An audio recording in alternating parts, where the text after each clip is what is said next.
24th of February, we began the special military operation in Ukraine to protect our citizens in Donbass and to ensure security of our homeland. Russian soldiers and officers are acting like real heroes.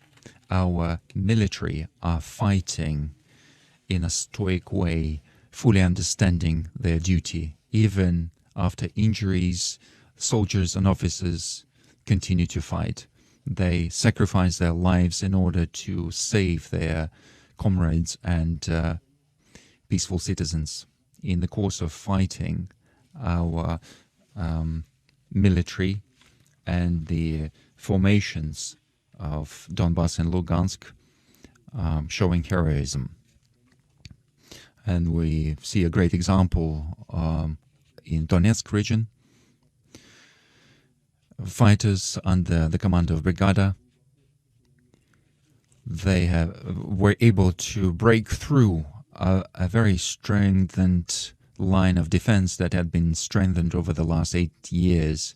The commander of the tank detachment, during his fight, destroyed 5 tanks. On the 25th of February, the head of the Alexei Lovkin, encountered 15 tanks and 6 BMP of the nationalists. And having attacked them, they destroyed all BMPs and 5 tanks, having achieved the goal without any losses. I signed an order. To award Gaji Magomedov the status of the honor of Hero of Russia posthumously. As a real commander, he was protecting his soldiers.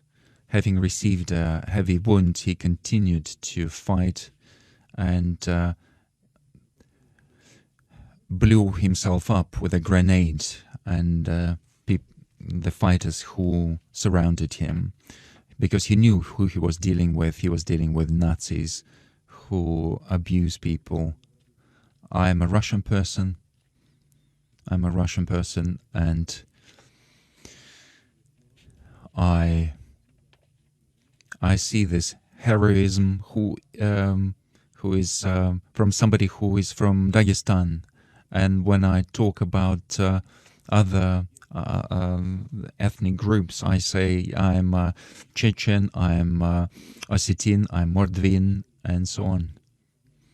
All these 300 nationalities, ethnic groups that live in the territory of Russia.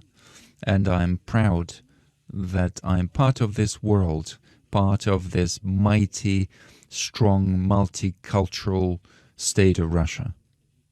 And of course, I will never go back on my conviction that Russians and Ukrainians are the same people. Even though that a lot of Ukrainians have been threatened or scared or brainwashed, but some of them, of course, consciously went to fight for the Nazis, those who fought on the side of Hitler during Second World War. The fact that we are dealing with neo-Nazis is demonstrated by the fact, by the nature of the fighting. We see that there are lots of mercenaries from Middle East, and they are using peaceful citizens as human shields. There are absolutely objective data where they place heavy artillery in residential areas. They are acting in this way, and they are absolute gangsters, absolute bandits. And instead of moving away this heavy equipment from civil infrastructure and housing, they are bringing in rocket launchers and so on into these areas. They are holding thousands of young students, foreign citizens. They have been keeping 3,000, over 3,000 Indian students in Kharkiv rail station, preventing them from leaving, and they keep leaving them, and about 576 students in Sumy. They started shooting at Chinese students who wanted to leave, and 2 of them got injured. Hundreds of foreign citizens are trying to leave the areas, but they're not allowed to do that. They're being held hostages, and they offer them to go through Lvov, which means covering the whole area of military action. Our military provided corridors in all areas without exception. They provided transportation so that citizens and foreign citizens could leave to safety zones. I would like to emphasize that nationalists are not allowing them to do this. Moreover, now they are they're telling foreign citizens to go to their authorities, who will need to contact Ukrainian foreign ministry. What is worse still, neo-Nazis are dealing in a really horrible way with their own citizens. They're using them as shields. We know that in Severodonetsk and Lysychansk and other areas of Donetsk,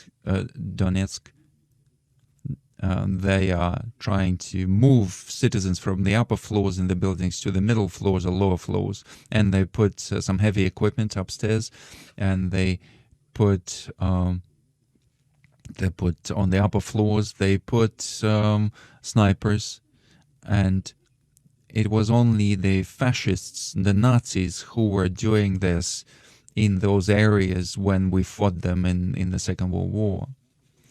And our soldiers and officers are trying to prevent any victims among civil population. Unfortunately, we're incurring losses, and our duty is to support the families of our people, of our personnel, those who fight for our cause, and to everyone who suffered or who lost their lives. Their families will receive insurance payouts, and they will also get a monthly compensation to all the members of their families. Apart from that, I believe that it is necessary to set up another payout to all the servicemen and women who are participating in the operation in the region of 5 million rubles. All military who were injured in the operation will receive a payout, insurance payout, and one single payout for any injury. If the injured person is not able to continue the military service, they will receive 2.9 million rubles as a payout, and if they get disability, then they will receive a monthly compensation, and this has already been passed into law. I also would like to say that it's important to ensure additional payouts to the military and any other departments participating in the operation, those who were injured or received or wounded in the region of 3 million rubles. Now we have these military who fight for Russia, for the security of people in Donbass, and for denazification and demilitarization, so that there's no longer any direct threat on the direct border with Russia, including threat from nuclear weapons. We're proud of our military, and we need to remember our fallen comrades, and we need to do everything to support their families and their close ones. And I invite you to respect their memory with a minute of silence.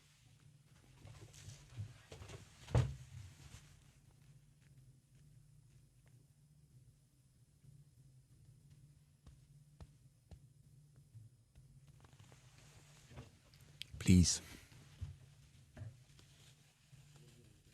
Dear comrades, I'd like to say that the special military operation is taking course in strict accordance with the plan and the schedule. All objectives that were set are being achieved successfully. The Minister of Defense will continue with more detail.